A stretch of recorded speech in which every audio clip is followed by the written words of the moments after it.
கர்த்தருடைய நாமத்துக்கு மையமுண்டாவதாக. இன்றைய வார்த்தை சங்கீதம் 9:2. உம்மில் மகிழ்ந்து களி கூறுவேன், உன்னதமானவரே உமது நாமத்தை கீர்த்தனம் பண்ணுவேன்.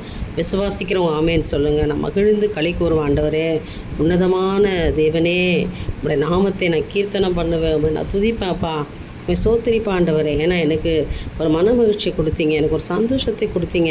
என் முழு இருதயத்தோடு உண்மை நான் துதிப்பேன், உங்களுடைய அதிசயங்களெல்லாம் நான் விவரிப்பேன். நீங்கள் எனக்கு செய்த நன்மைகள் ஏராளம் தாராளமாக இருக்கிறது என்று சொல்லி இன்றைய தினத்தில் நீங்கள் ஆண்டவரை துதிக்கணும், கழிந்து பாடி மகிழ்ந்து ஆண்டவரை நீங்கள் கீர்த்தனம் பண்ணணும். அதை தான் கர்த்தர் இன்றைக்கி விரும்புகிறார். செய்வீங்களா?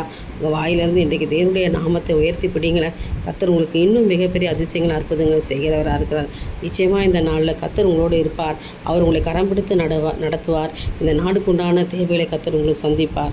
என் தேவனுக்கே மகிமை உண்டாகட்டும். ஆமென்.